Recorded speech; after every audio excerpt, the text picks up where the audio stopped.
Hello everyone. I had no idea how many people to expect for this, but this is definitely more. Wow, how are you all doing?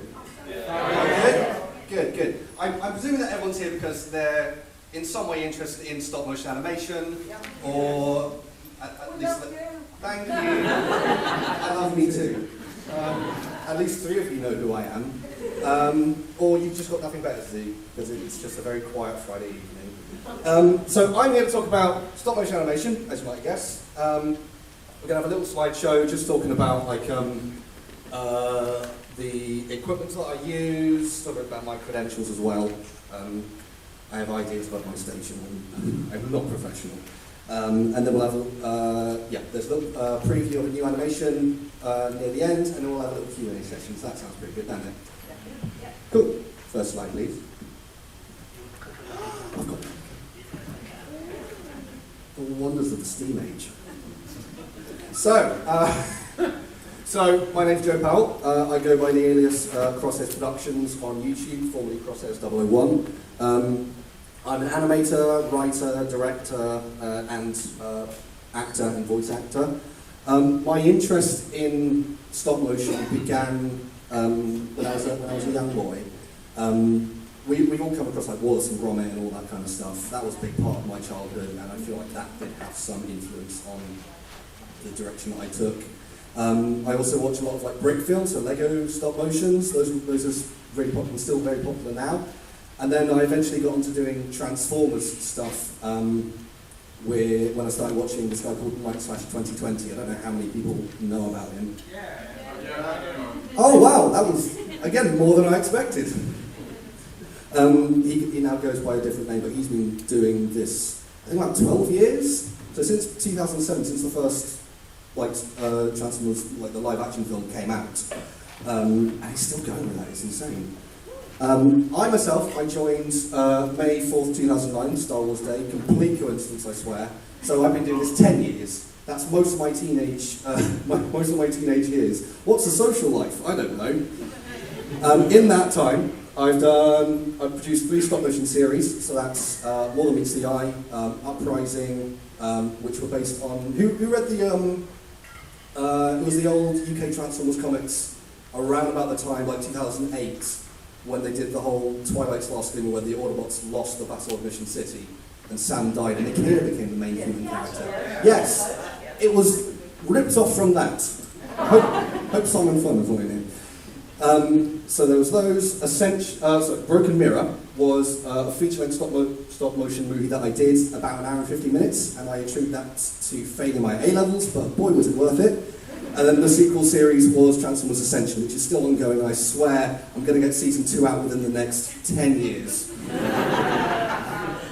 In that whole 10 years' time, I've accumulated about 17,000 subscribers, over 11 million video views, most of which are on this one really bad stop-motion reenactment of the graveyard scene in Revenge of the Fallen. It has like 5 frames in it and a couple videos. It's terrible. Why do people keep coming back to that? And like I said before, I don't really consider myself an expert in my field. I'm just making stuff and learning as I go and working out, that didn't work. Oh well, let's carry on. So it's all trial and error. So I don't pretend to be like a professional, but here's just how I do things. Next one. I keep forgetting this. God, I'm so clever. Let's have a little bit about the equipment that I use. So I use a Canon EOS 600D DSLR.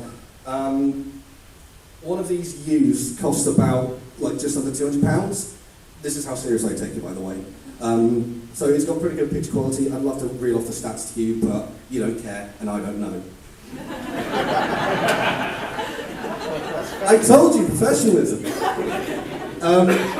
I also, you can see in the picture there, I use tripods for the purposes of transport. I bought a Gorilla Pod. Some of you might know. Some of you might be familiar with like the smaller version of this. This one is designed for larger cameras and DSLR, but they're like flexible legs, so you can make them like hang off trees and stuff. So they're pretty cool. In the picture, this is my film board. This is where I do all my filming. This is in my kitchen. I say my kitchen. It's my parents' kitchen. 23. It's about like 1.5 meters by 1 meter by 0.5 meter, and you can see like I've draped a green screen over it, and there's loads of like Transformers figures and Lego things and props as well.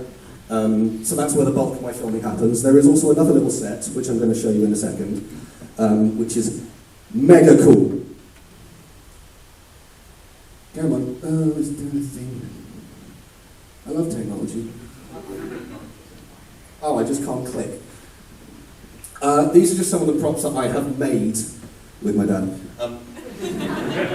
Top right there is a space bridge that I made out of like plastic card.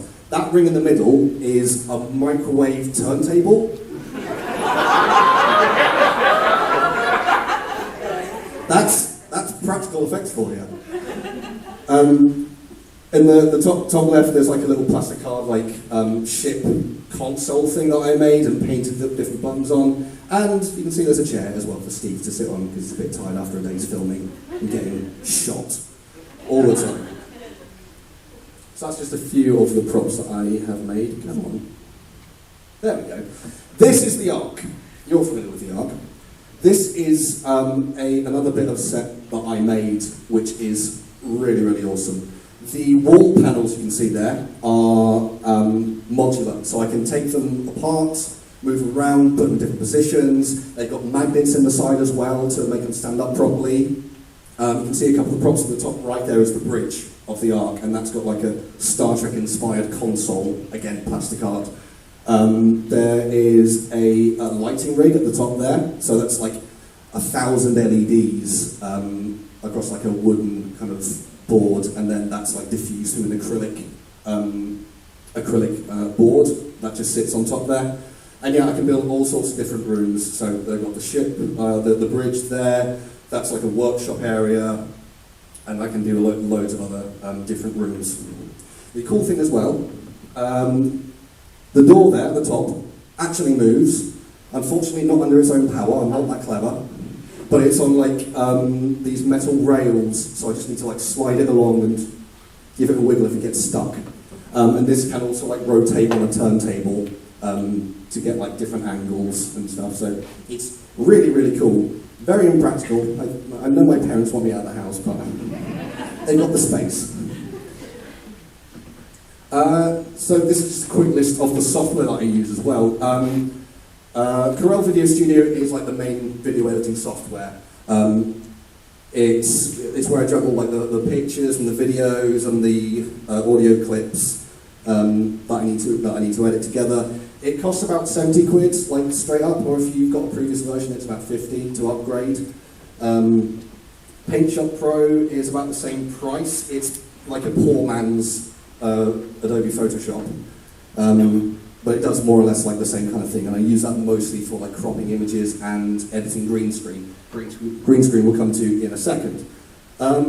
Stop Motion Pro, you can guess by the name is where I do the actual animating.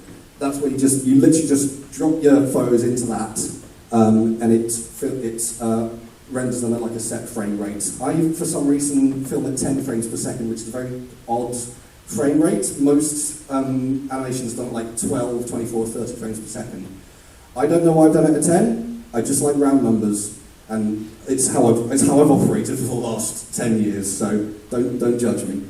I think the latest version of that is called Eclipse. It's still by the same company, but it is the same like software that Aardman uses for their projects. So Wallace and Gromit and all that stuff. Shaun the Sheep. You can buy that for about $185. So it's not cheap. Or you can do like an $18 monthly subscription. I must say as well, must stress, I will get to this later, but you don't need half this stuff to get into animation if you don't want to. This is just me taking myself way too seriously.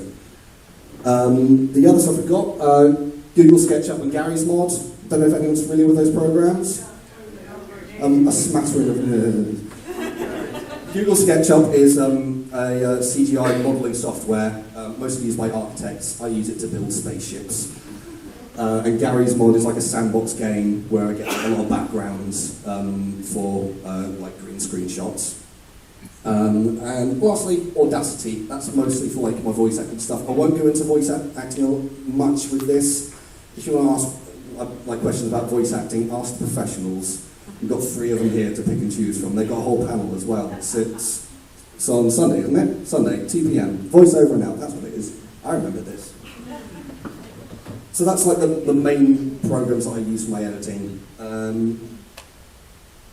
There we go, right. So, when Mr. David Wallace asked me to put on a panel to talk about stop motion, I said, nah, I can't do that. And then he asked me again about a month later, I was like, yeah, all right. So rather than going through one of my old animations and taking a particular scene and dissecting, it's like, oh, this is how I did this, because I don't have the patience, I'm a millennial, I decided to make an entirely new short just for you lovely folks. I'll stop it. It will be going public tomorrow, but you get the first peek, so aren't you lucky? A general question, how many people know who I am? Oh wow, okay. That's like 10 times more. So I'm presuming you guys are familiar with Transformers Ascension, which is the main ongoing animated series that I've got on right now. What I want to do a little prequel to that, something that would expand on the motivations of one of the characters, and also bring back a fan favourite, Lockdown. Everyone loves Lockdown. He appeared in the first episode, which was called Breakout, so season 1, episode 1, where he and Black Shadow break into Gareth's mind to try and free Megatron, who's been in prison there for 12 years.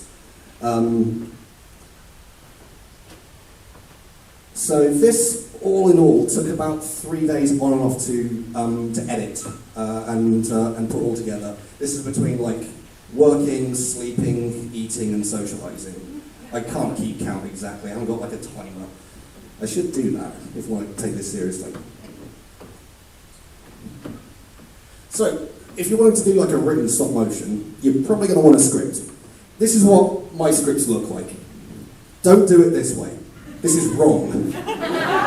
This is utterly incorrect.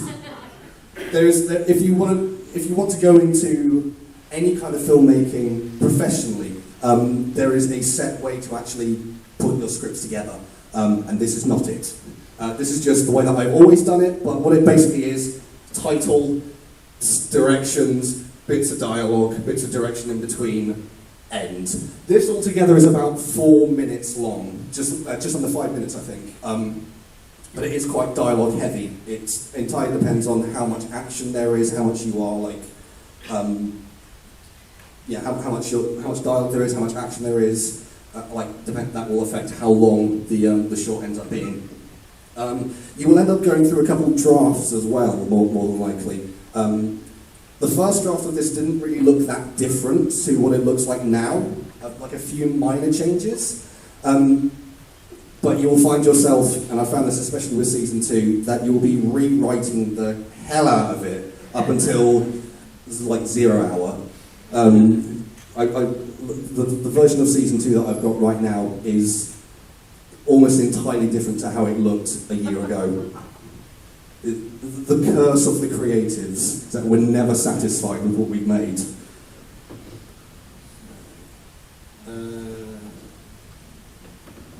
So, as you can see, I have repurposed my film set a little bit. I decided I wanted to set this on Junkion, Planet of Junk. And again, because I'm a millennial and I was short on time and I couldn't be bothered, I didn't try and do a CGI version of Junkion. I literally just found bits of Lego sets. There's some of the props that I showed you before. The space bridge is in there. My gorilla pod is there as well. There's a poster tube. There's oh god, what else is that? I don't know what this is, but it was metal and it looked funky, so I put it in. But this is done with this sheet here is a wargaming sheet. It's about 6 foot long. I used it when I used to do Warhammer, and then I just found other things to waste my money on. I used that because it was a kind of neutralish colour, and it reflects the orangey yellow colour of Junkion that we're all familiar with quite nicely. So, you start filming, you pick your characters. I've got Lock down there, as you can see, he's just transformed. And I drop all the pictures I've taken into Stop Motion Pro. Like I said before, this films it at like a set rate. You can change the frame rate if you want to. I think the number of shots I did for this was about 40 shots altogether. This is not including like still images, which is a cheat. That's just a cheat. So this is great because you can add, like, duplicate frames as many times as you need to, or remove them. I've lost myself. So you can add remove frames, so you can add frames if you want to like sync up the audio. So if you've got like a dialogue that has to have certain movements to certain beats, you can sync that up and then add and take away frames as need be. Or like a trick in filmmaking is when you're doing a fight scene and someone like makes a punch, they cut out like a frame around the punch just to make it hit a little bit more, and that's a cool little trick that you can use, especially with Stop Motion Pro.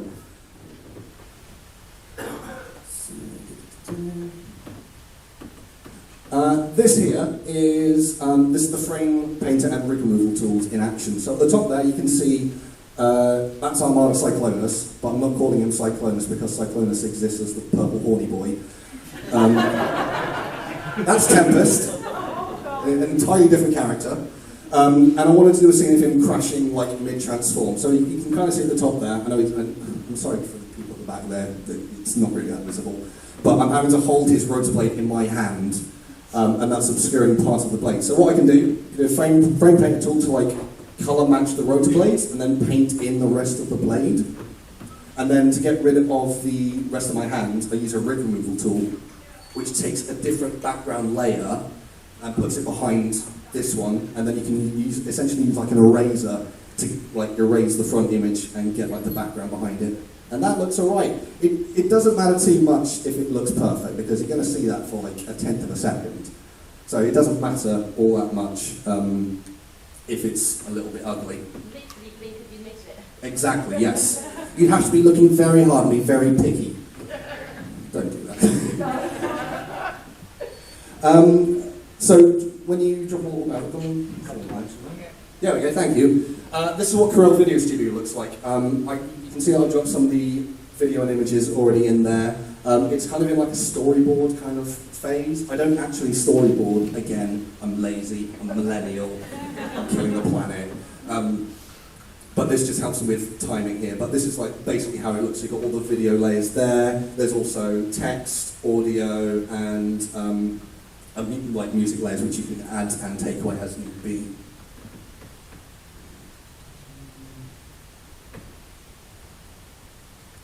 Come on, technology. There we go. Do I have to do it like this all the time? Where am I? So these are some more of the tools that you can actually use in Video Studio. Bottom right there, I decided I wanted to play with the lighting a little bit for Junkie On. So I made it look a little bit darker. So I did like a kind of blue light filter over that to make it darker. And you can also play with like the brightness and the contrast levels and gamma and saturation, all those kinds of things. And there's other tools you can use, like there's a rain effect you can do if you want to. There's active camera, which is essentially just adding like camera shake and like different kind of rates and intensities. And you can also do lens flares if you want to be J.J. Abrams.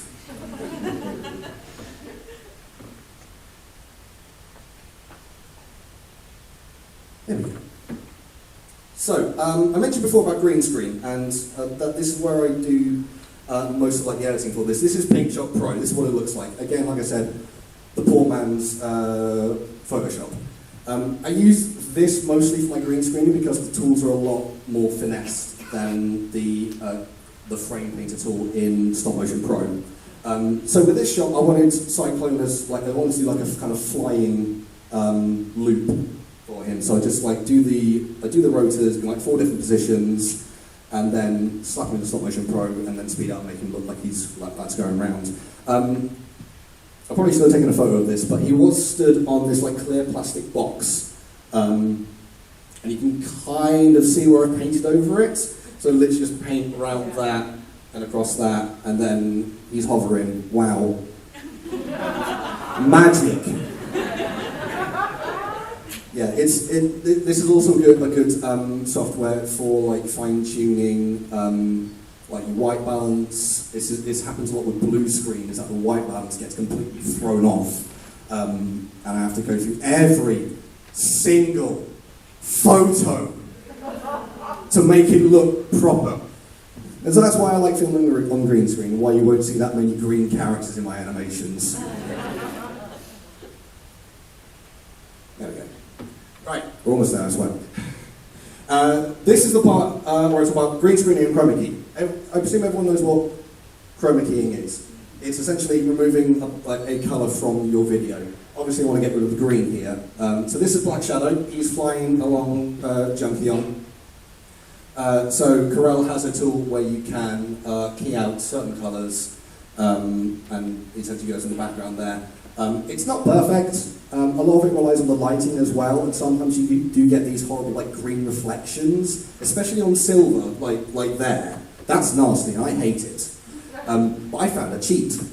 My little cheat is you double up the video layer, and then on the layer behind it, you up the contrast, drop the brightness and the gamma, and then that essentially cancels out any kind of, or you play about the saturation a bit, and that cancels out a lot of the reflections that you'll find. And there, it kind of looks better. It's not as easy to see because it's a black background, but it does help. It does help.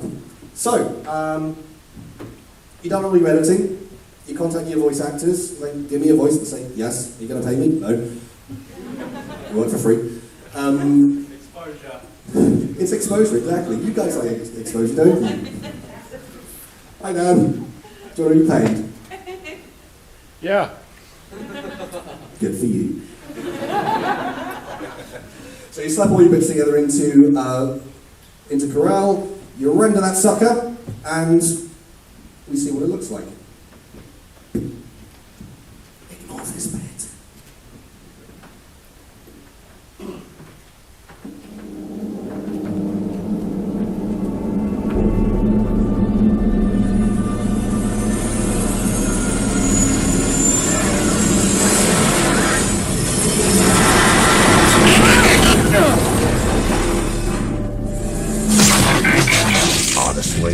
I give the whole attempt a 3 out of 10. The plan was tragic, execution was sloppy as hell, and the thing with the junk wrecking ball, embarrassingly pitiful Tempest. Mercy! Please! Mercy! I don't do non-profit.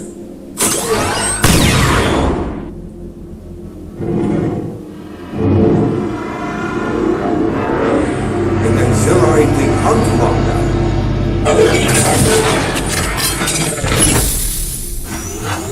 Truly a splendid display. Get lost. Is that any way to speak to a customer? Depends on if he intends to pay me cash in hand or by licking my tires.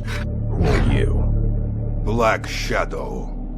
Well, Black Shadow, you better have something good for me.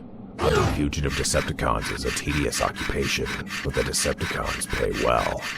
Believe me, when Megatron finds out what you've done to facilitate his liberation, you will be rewarded handsomely. Megatron?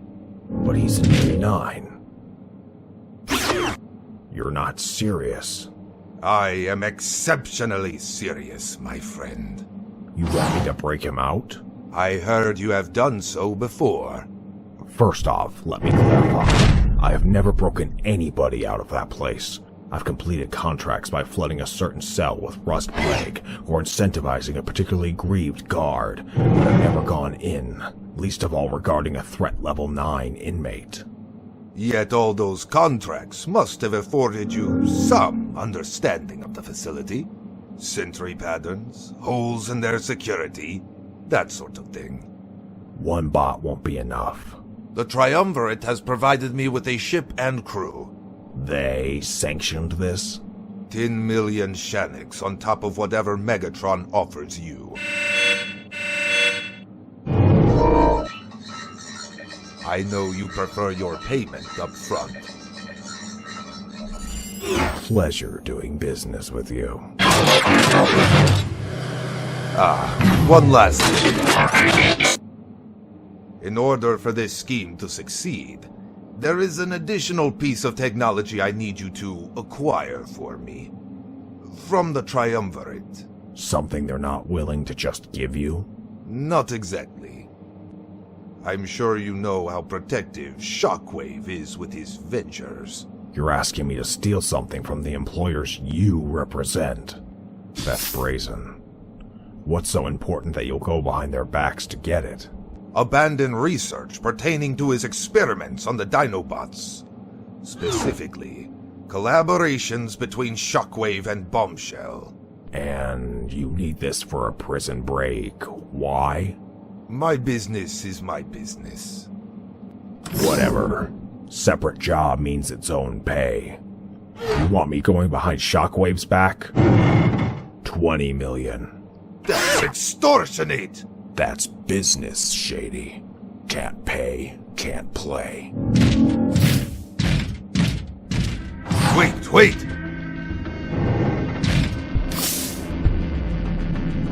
Get that research. Help me break Megatron out.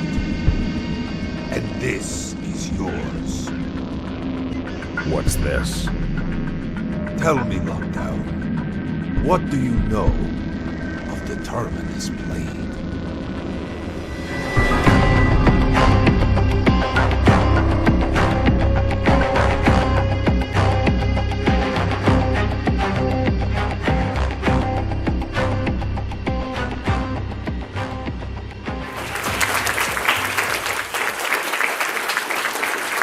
Can I just say,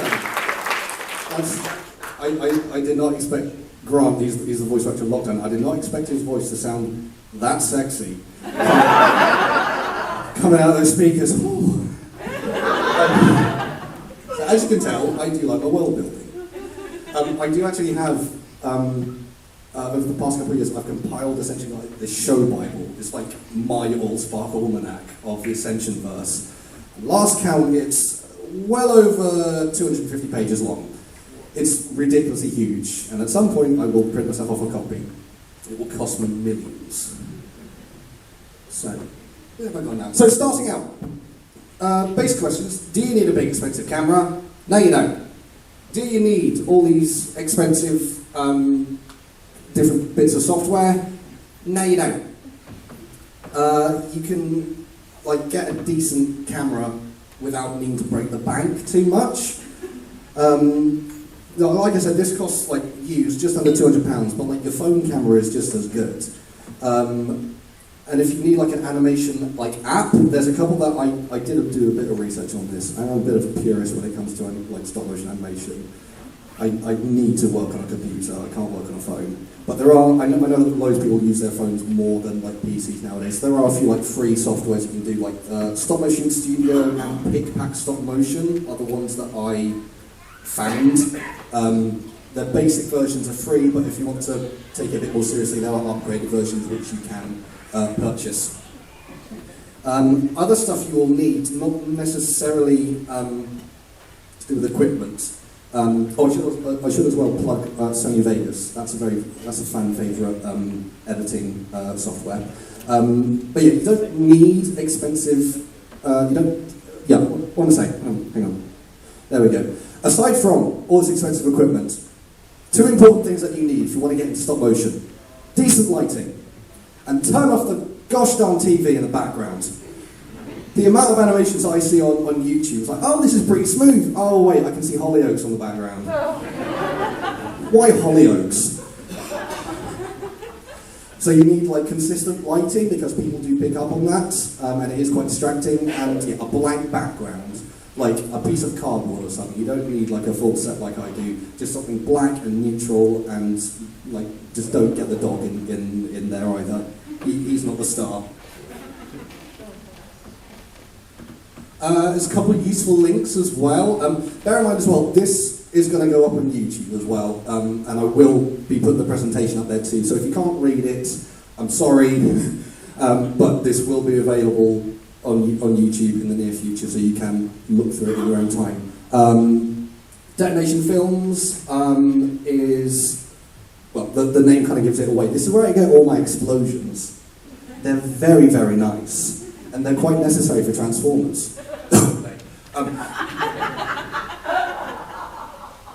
So you can buy a decent pack of explosions for about, like, I think you get a pack of 5 for like $13, and they are very good quality. They need to update their website though. I don't think they've done that since 1999. Pond 5, Audio Jungle, Free Sound, those are a couple places you can go for audio and visual, like sound effects and visual effects. Pond 5 does like royalty-free footage as well, but that's stuff that you do need to pay for. The BBC Audio Library as well, that recently became publicly available. I've yet to browse through the entire thing, but if I was going to do that, I will probably get to the final page by the time I'm 37. It's huge. But that's all, like, that's free to the public, that's free for them to use as far as I'm aware. And then if you want Transformer-specific sound effects, TFCog. They've done a bunch of like dubs and stuff in the past, like the what was it, like Master Force and Headmaster, I think it is. But they've got like a sound library there. Again, no one's touched that since like 2010, but it's still got a few good bits on that. This is just a little list of some of the other animators that do similar stuff to me. So at the top there, TFX Productions, Live/2020. Can I get a hell yeah? Thank you. His ongoing thing right now is Transformers Nexus, which, like I mentioned before, is the same universe he's been working with since 2007. That's commitment. And I'm plugging him because he was like the main inspiration for me for getting started, and his storytelling is great. Jawsify is Australian, who, that's my Australian accent in case you couldn't tell. This is why I'm an actor. He doesn't do like ongoing series kind of things. It's mostly like short animations, but like really high quality. So he's another one worth checking out. TFI Creations is not a stop motion animator, but he's blooming good at what he does. It's more kind of like puppetry with Transformers figures, and then like he does a little bit of editing over that, like adding in eye glow and like gunfire effects and things like that, and it is great. His two things I recommend from him are Transformers Interstellar, which he is currently remaking, and The Legend Exists, which is excuse me, which is a prequel to The Last Night. Which, I mean, the bar's pretty low. It's better than the actual film. Come on. Wow, what a great cheap shot from me. Take that, babe. But that is really, really good. In terms of like filmmaking as well, it is phenomenal. Grantman filmmaker, he was the voice of Lockdown. He's got his own series, War of the Matrix. Again, great animation, great visual effects, great storytelling. HLA Studios, I only recently discovered. He does animations in his room, or in his house. You can tell it's his house, but he keeps the backgrounds like pretty neutral, like using cardboard boxes and like actual like bits of rubbish that he's found just to build like Cybertron. And the animation is top notch. It's really, really good. It kind of it distracts you from the backgrounds a little bit. It is really great stuff. Leo Legendary does some Transformers stuff. He also does like Marvel. I think he does like some DC and probably some like anime, like Dragon Ball kind of things. But he has a subscriber account that is like 10 times mine, so I'm not jealous. Swagwave there does Transformers Prime Legacy. Again, great with storytelling. You know, it's like I'll plug storytelling a lot because I love doing that. That's more my drive for doing this than actually being an animator. It's telling the story. Prime Legacy is just a spin-off of Transformers Prime. And Combiner Wars is a short series which uses every single combiner from the Prime Wars series. And also, what was it? Nero Rex. Was it? Who made that one? The big Predaking third-party combiner. Mastermind Creations. Thank you. I knew that. No, you didn't.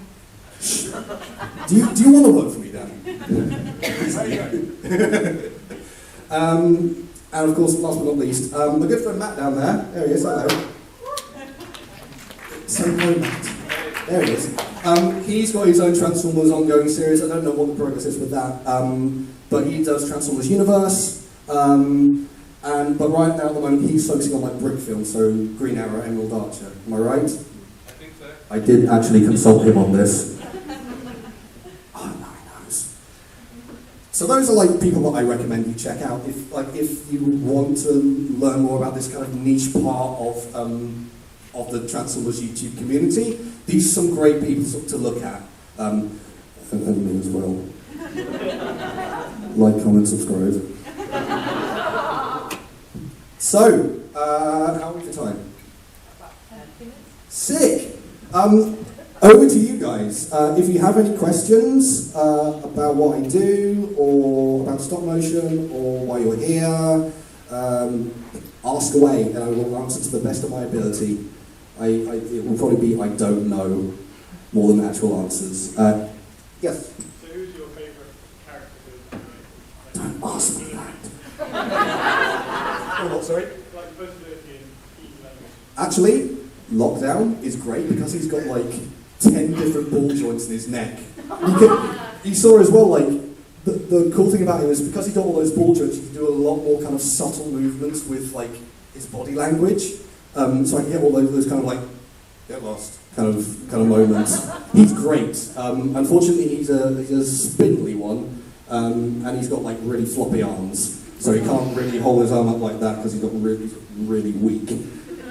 I don't know. I'm trying to think of other ones. The current Megatron figure that I'm filming with, Ride to Despotron from Make Toys. From Make Toys. He's really good. I can get like a really good walk cycle from him, which is an area that animators love to avoid because you've got to get very specific kind of like marks on that. But he balances really well when he's like poised. So he's probably my favourite one like to do a walk cycle with. However, I've only done one. I should do some more. But yeah, I say Ride to Despotron, Megatron. Anyone else? You'll say. Do you play any Halo games? I do.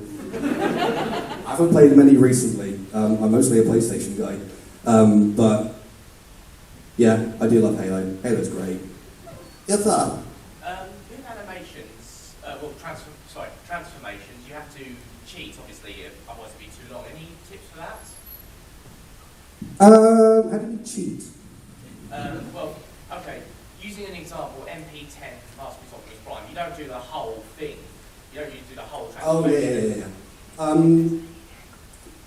One thing, as another example actually, in the video I just showed, when Lockdown transformed like Black Shadow Scepter, we were like, one more thing. That transformation is done in 2 parts, so you can skip a few steps between that. If you do like half a transformation and then the rest of it from a different shot, that kind of like speeds it up. It depends on the sort of shot you're going for, I guess. But yeah, you can split the transformation into a couple of different shots. That's one way of doing it. Or if you want to do like a really speedy transformation, do it in like 10 frames or less. Like if you want to do like a slower transformation, you will need more shots. But yeah, that's a one way of doing it. You can do it in like 7, 8 frames and make a really quick sort of thing. So yeah, that's one way of doing it. Yes, sir. What made you choose Treadshot to be the main character of Broken Mirror? Oh, I've got a Treadshot focus question. Oh, the great thing about Treadshot is that no one knows who he is. For those unfamiliar, the main character of Broken Mirror and Ascension is Shattered Glass Treadshot, who's the blue. He's Reveal the Shield Jazz in Armada Sideswipe's colours. And I chose him mostly because he's like a blank slate, because he's not really, the only fiction he has is the Invasion comic, the Bobcon comic. That's pretty much all that exists about that version. So it was a lot easier to create a new personality around a character that doesn't really have one. Yeah, that's basically it. And he's also got a cool colour scheme. And he's Reveal Shield Jazz. Everyone loves that figure. He's great, yeah. Yes, sir? Right, so you said you played Warhammer. What's your army? What was your What was my army? I used to play Space Marines. I was such a vanilla Warhammer... The Emperor. For the Emperor, indeed. I was Ultramarine Second Company, and then I realised that everyone was playing Ultramarine Second Company, so I painted mine up with green details instead of gold, so it was the Fourth Company, and didn't have to repaint every single one. I've sold most of them off now to fuel my other crippling addiction.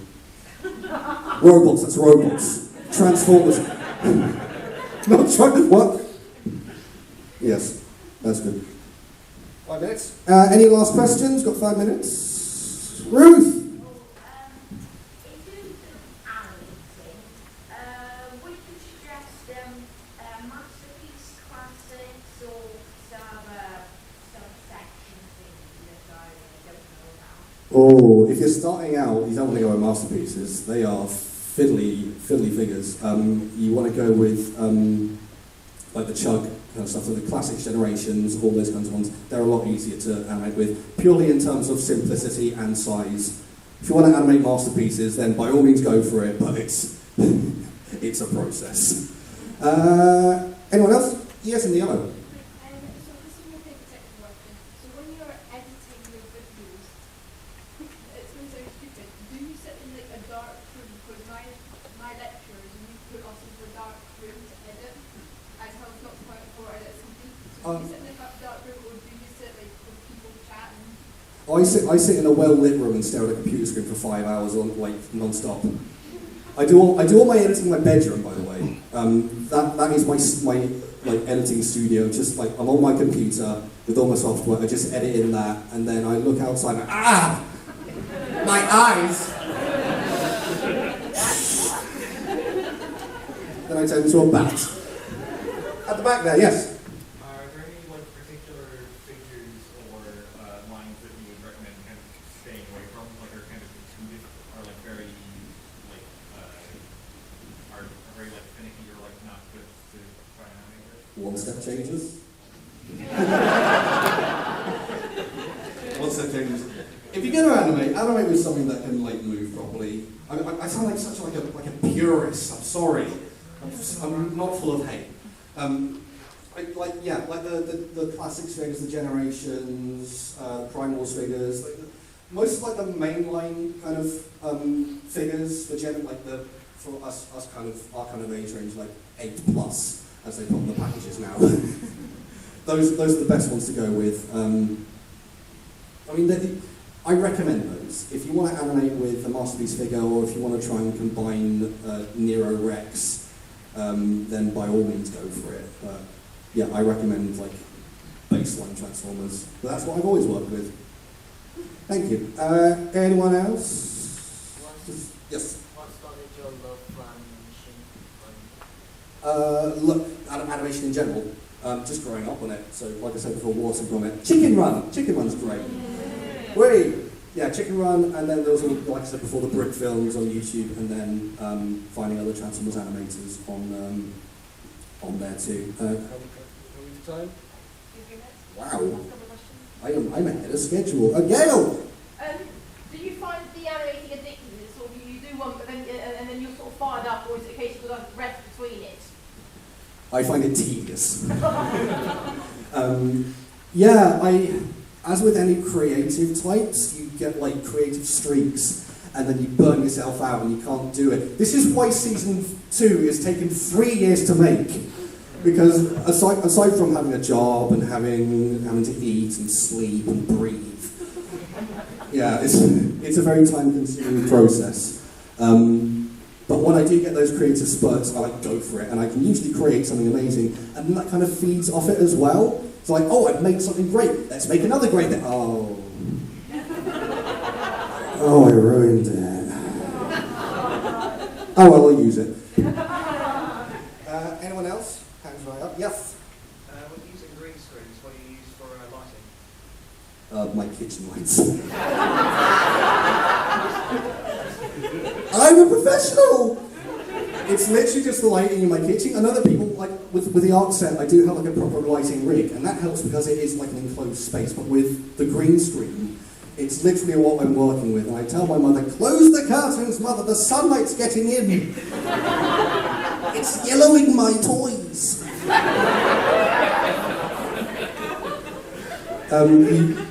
Yes, Dan, what do you want? When are you going to pay me? Never. Damn it! I hope that answers your question. Anyone else? Any last questions? Gail again? Again, if you're doing a scene where somebody's running, but the background's got to change, how would you shorten the time of that? How do you mean? Someone's doing a repetitive motion like running. Oh, yeah. But they've got to go past scenery for change. How do you cheat to speed up doing that? I do like a run. I film a run cycle. I do it for like cars as well when they're in their vehicle modes. You just turn their wheels like 3 or 4 times and like loop that for 10 seconds. So that's one way of doing it. Or you just like film their arms in like, and then reverse it. That's the cheap way. And then with the background, just like it'll probably be like a CGI background. So you just like take a picture and panning effect on it. So yeah. Yes, sir. Was there like any piece of Transformers media that got you into it in the first place? Or was it just time? Yeah, it would probably be the first movie. And then, as I mentioned before, the spin-off comic that the UK Transformers comic did with Twilight's Last Gleaming, where the Autobots lost, Megatron gets the Allspark, takes over Earth. That was the biggest inspiration for Uprising, which was the sequel to More Than Meets the Eye. More Than Meets the Eye is like the most vanilla Transformers suit you can get. The Autobots come to Earth and they will fight for the Allspark, but Megatron wants it as well. We had 3 episodes of that. Because I think Uprising was the main thing I wanted to get to. Like, I'll do the... People know the story. I'll just do 1, 2, 3. There we go. That's how it goes. Oh no, Earth is ruined. Oh, look what you've done, Megatron. That was like the main inspiration for Uprising, that particular comic run. And then Broken Arrow and Ascension, I want to do like a fresh start with that. So most of my inspiration for that came from the early W comics. And like the expanse, like the huge world that they've got there, all the different characters and locations. It was a desire to do like a completely blank slate, and so I ripped off another continuity. So that was the main one. Yes, that. Do you ever get a temptation just to create something stupid, just film something stupid just for the hell of it? Like, I don't know, a figure doing the robot, for example. Absolutely. I was gonna like brush it off and say, oh, I made an hour and 50-minute movie, how does that count? I've recently started making animations with the Bots figures. They're great. The first one I made was with Whirl and Radhax, the laptop. It's just, the only bit of animation I do is Whirl coming in, opening up the laptop, like, clicking his fingers together, and then he notices like Radhax's expression, and then it's like 20 seconds of just dramatic zooms. Do you know what his face looks like? Sweating profusely. And the other one that I've done, we good? Okay. And the other one that I did was with the Laceface, the American football, and I took a clip from Game Grumps. They'd be like, hey Aaron, let's play football. But Dan, I don't know how to play football. He loves a football at his face. And that's fun. I like doing those because they're easy to do. It's animation. It counts towards my quota for the year. Those are fun. And I want to do more of those. Yeah. Are you all right? Yeah. Yeah. Thank you all so much for coming. Like I said before.